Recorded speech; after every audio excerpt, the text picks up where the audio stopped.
This is the Contractors Corner podcast series from Solar Power World.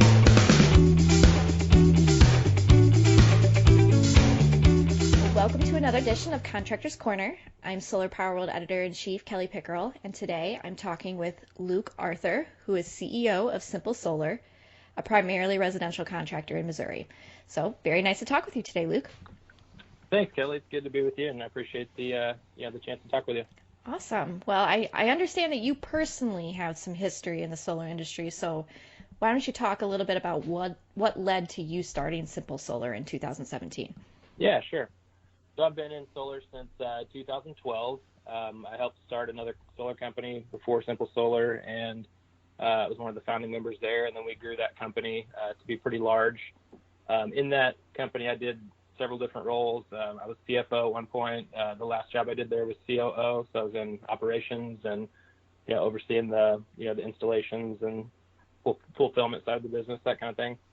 And then towards the end of that, I just kind of wanted to, I enjoyed all that, but I kind of wanted to do things my own way, and just do things easier. I just wanted to focus on residential systems and just get really good at installing solar for homeowners and focusing on that aspect of the business. There's a lot of different areas you can do in solar, and that was what I enjoyed, and so that's what we set out to do with starting Simple Solar in 2017. Okay.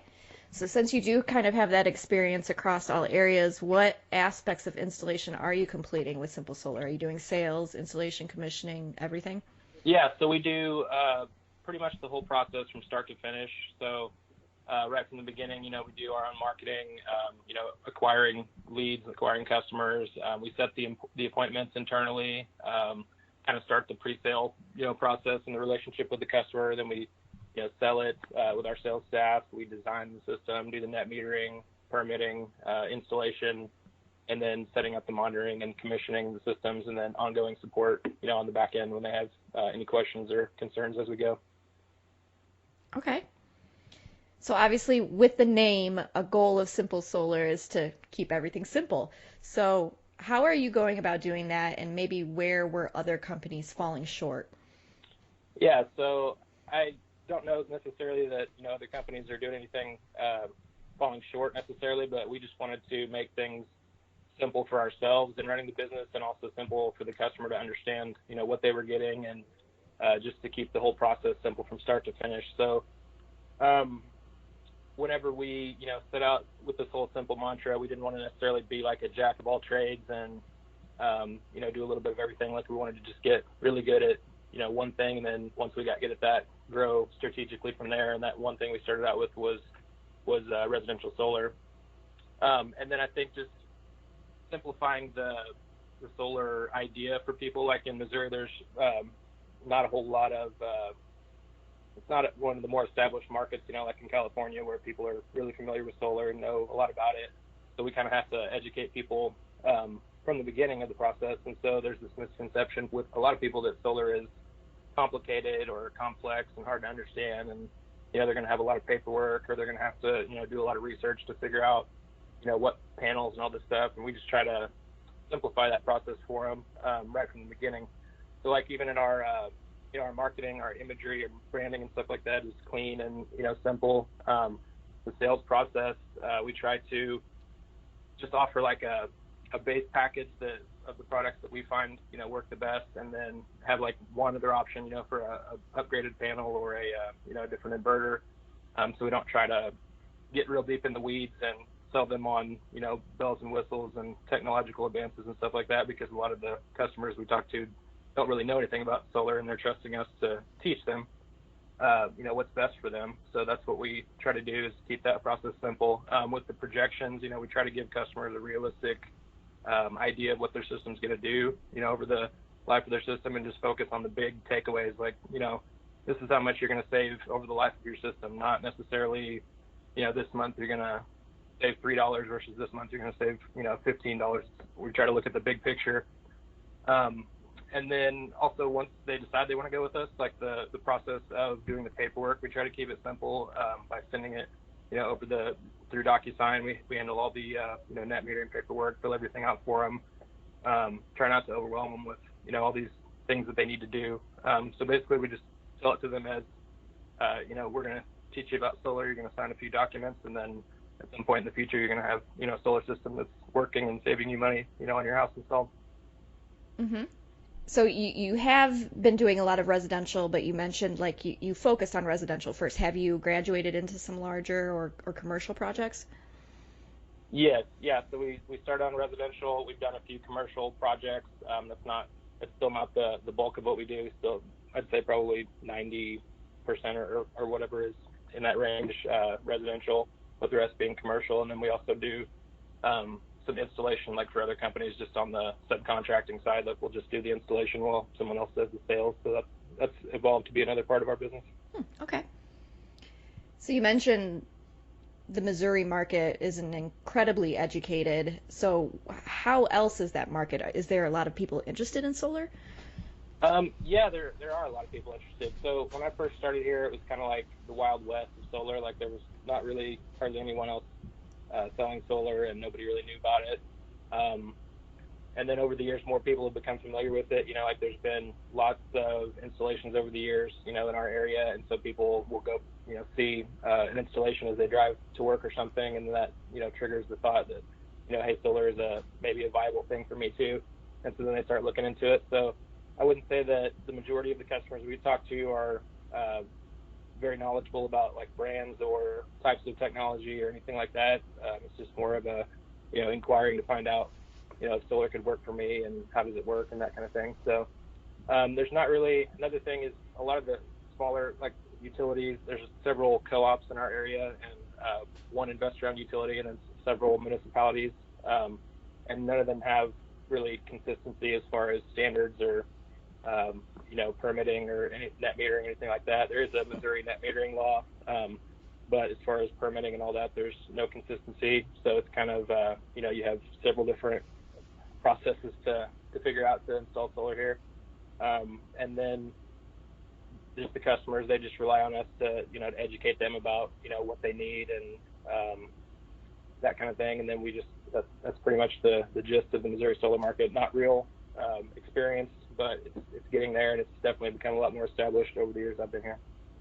You mentioned that you use like DocuSign to keep things simple for all of your customers, and I understand that your sales were kind of primarily happening online and over the phone before COVID. How did COVID alter any of your other processes? Yeah, so we did do the online sales thing right from the beginning. That was kind of one of the gambles that I was scared of would work, when I started this, because I knew that some companies in other states did sales that way, but I wasn't familiar with anybody that did that in our area. But luckily it worked out well. And I think that kind of positioned us great for, the COVID situation where people, you couldn't go to people's houses anymore and sell. People didn't want you, near them, that kind of thing. They wanted to do everything remotely. So I think that worked out well for us because we were already trained in that method of sales. We were already comfortable with it. We already had the technology in place to do it. We do screen share presentations and kind of like a webinar, kind of like, everybody's used to using Zoom now. That's kind of how we sold from the beginning. And then as far as the processes, the sales process hasn't changed, but, we have fewer in-person meetings, more people working remotely, that kind of thing. So definitely been a change from that front, like the installers, wear masks and protective gear when they're out at people's houses, that kind of thing. So definitely a change, but as far as the sales process, it hasn't changed much for us at all. Mm-hmm. What's your view on social media? Do you think it's important to have representation on every platform? I think social media is important. I don't personally spend a lot of time with it anymore. I think that you can kind of overdo it. Like if you spend too much time on all the different social media platforms, and I don't know that some of them are necessarily relevant for, a local solar installer, but like we have a presence on Facebook and LinkedIn, and we run ads and videos and get reviews and stuff on Facebook. So I think it is important, but I think you kind of have to focus on what works best for you marketing wise and put your your dollars there and put your time there instead of trying to get really good at everything, and you can end up spending a lot of unnecessary marketing dollars that way. Definitely. I think I'm even spending unnecessary hours on every platform myself. Yeah. So Yeah, I think we all do sometimes. Now, I know that your NABCEP certification is very important to you. Do you think that your customers also recognize its importance? I think it kind of depends on where they are in the process. Like, I mentioned earlier that a lot of people aren't familiar with solar when they first talk to us. So at that point, they may not know what NABCEP is. But once they start, researching, about solar and, how do I separate a good company from a bad one, or, an experienced installer from, a new installer, that starts to come up real quick, and they figure out that NABCEP is, the industry standard. And I think it just gives us credibility when we're talking to customers and they know what that is, and it helps them think that we know what we're talking about and we're giving them realistic expectations and numbers. And just the fact that we've been through a formal certification process and NABCEP knows, says that we know what we're doing, that really helps as far as building trust with the customer, I think. Yeah, definitely. What's Simple Solar's opinion on batteries? Do they make sense in your area? Yeah, so our opinion is that we're learning how to do them effectively, how to sell and install. We don't so far offer them on a wide spectrum as far as offering them to everybody. This year we've started doing some just so that we can learn how to do them and learn how to do them the right way and try to figure out a quote unquote simple way to do them.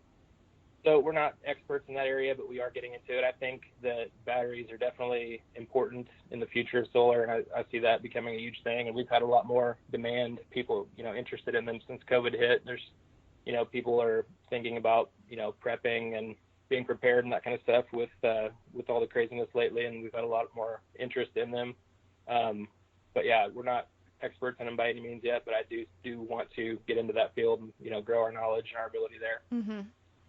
You mentioned earlier that you kind of, in keeping things simple, you offer just like one type of panel and then kind of an upgrade version. So along those lines with solar components, do you prefer certain brands, or are you just kind of working with whatever your local distributors have? Yeah, so my kind of philosophy on that is just to stick with what works for the most part and then test new things that you come across, sparingly and occasionally. And then if, you do find something that's better, then, make the move to switch to it. But I think sometimes if you switch products too much back and forth, that it just causes confusion and chaos. And, your installers, there's a level of familiarity that they have with the products, like with the racking that they're used to. And whenever you change something on them frequently, then that, loses efficiency with their ability to install, and it makes them, not comfortable with the products they're using. So once we find something good, we stick with it.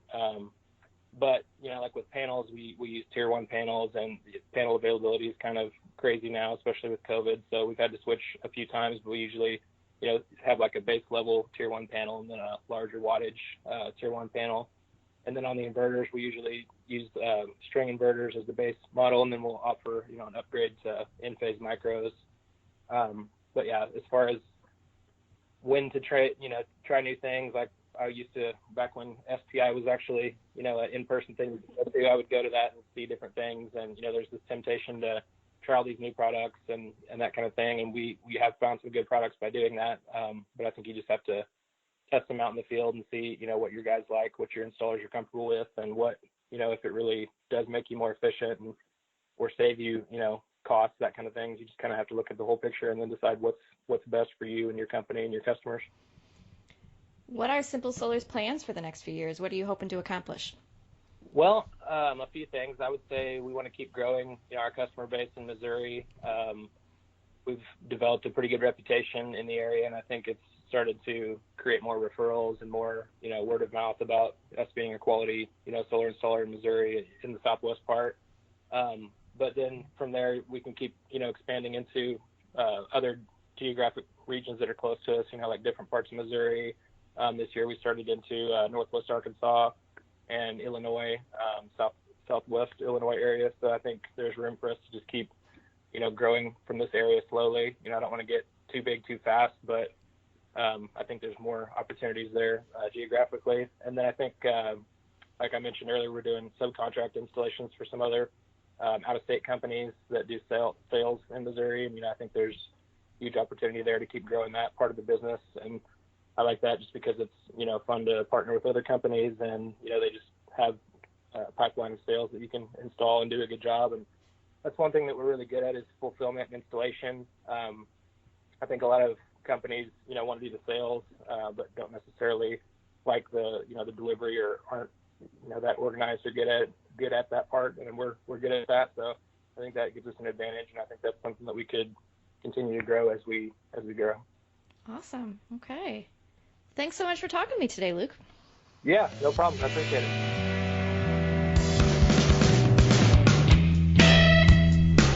This has been another edition of Contractors Corner. Join us each month as editor Kelly Pickerel chats with solar installers across the country. Thanks for listening to the Solar Power World podcast. Visit us online to hear more great podcasts, view industry videos, and read our great editorial content. SolarPowerWorldOnline.com. See you back here next month.